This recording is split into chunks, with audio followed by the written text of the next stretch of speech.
multidimensional diversity is out of the question. One of the most prominent collectors of the Southeast Asian region.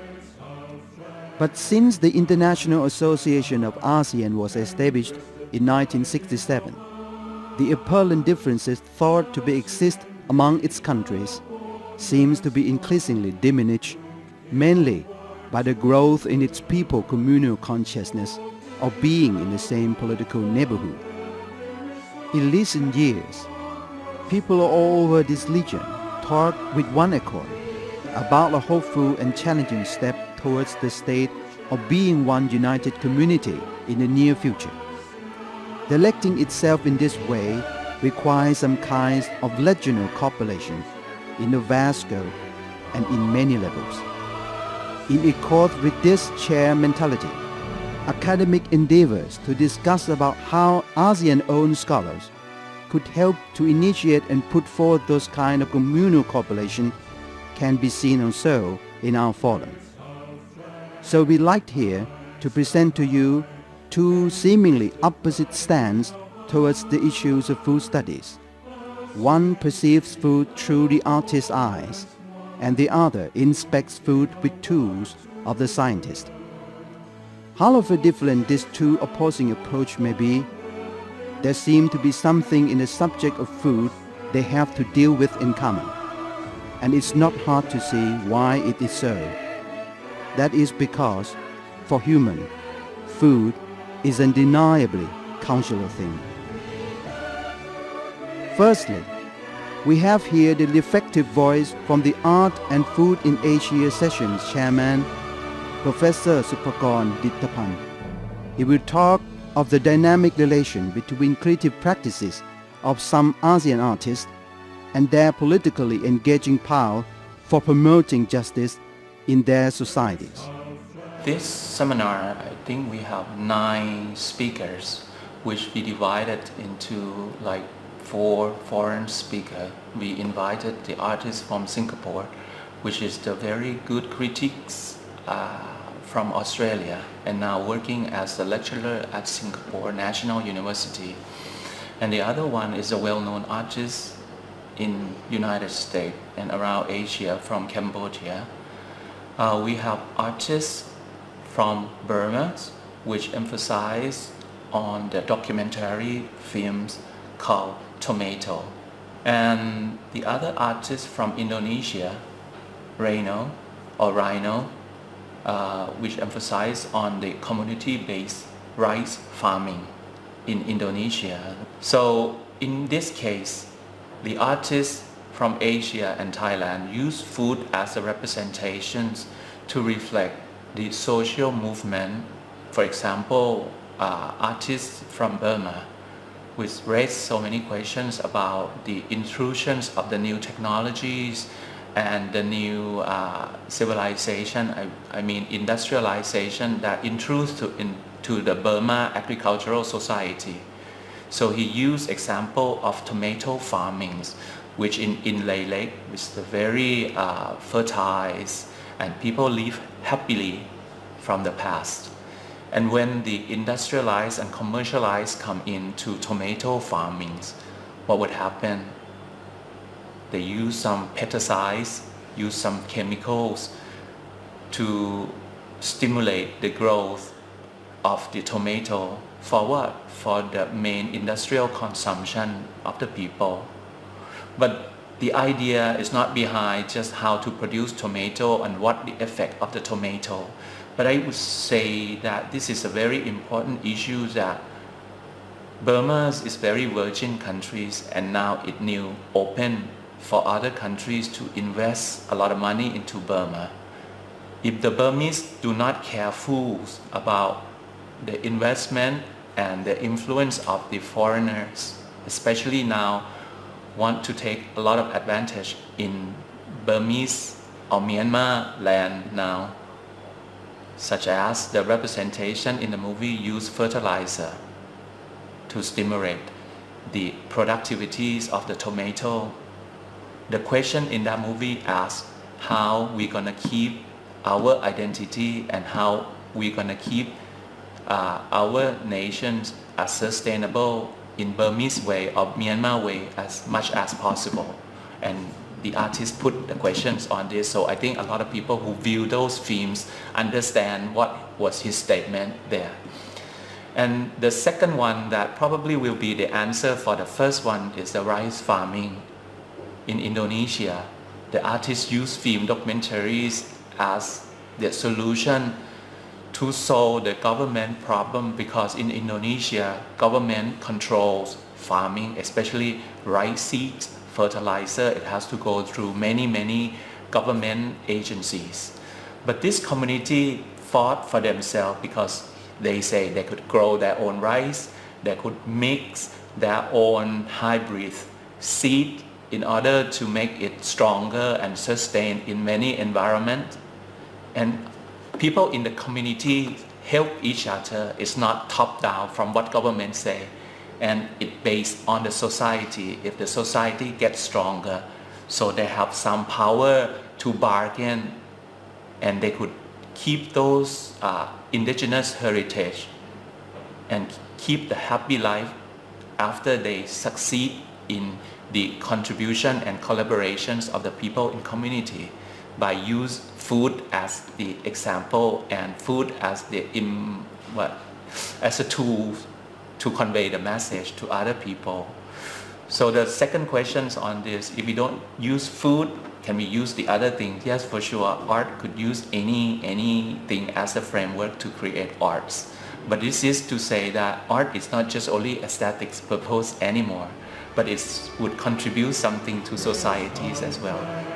Now, we will hear a key scholar in Thai food science frontier, Professor Vinay Dalan, talk about how the well-planned scientific research policy of a country could spur a significant progress of ASEAN economic future.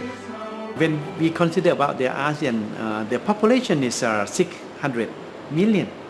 This is huge, but not many people are aware that half of this population is Muslim.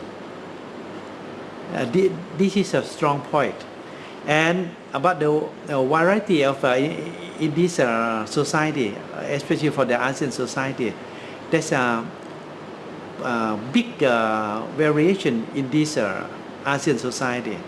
When we consider about the halal, some people think that the halal is for Muslim. It's not correct. Halal is for everybody. You know, in Japan, when they import the chicken to their country, they need only halal chicken. How many Muslims in Japan? Maybe it's not more than 1,000. You know, among 120 million of Japanese people, they would like to use the chicken as a raw material to produce the food and supply to other part of the world. Then to produce halal food, then they have a benefit that they can supply to anybody, any country. It means that they will have an even bigger market. This is the benefit. Then the China, I think the same, the Korea think the same, or even Australia, New Zealand, they have the policy that all beef export from Australia and New Zealand halal. Only in India, it's for 800 million people. This is a huge market. This is the benefit among the ASEAN plus 6. And it means that we have the huge domestic market of halal. Then I think we can declare halal for the halal. ASEAN plus 6 is the halal hub, not for only for the world, but also for the ASEAN plus 6 itself. So all countries in ASEAN community have at least one thing as their common necessity. It is the necessity of their shared future. And there is one common slice of that future which seems to fall more or less to their shares too. That is, they have burdens to tackle with the matter of food together, no matter how troublesome it will be. It may concern with the tangible issues of environment. The fast-growing of industries in Indonesia gave a very bad impact on the forest. Of health. Because of the economic, we can see also that obesity become epidemic, not only in the world but also in these regions. Or of demography. Once the AEC is in the full impact, which is 2015, then you will have all this influx of people from Myanmar, Vietnam, Laos, and Cambodia into Thailand. Or it may concern with issues that are less tangible, such as ones of how to cope with current cultural and economic changes, to which some might have a quite realistic response. To me, it's a kind of question because the community itself would say, well, what to do? Because we are in the new era, in the new religion, and this is what we are.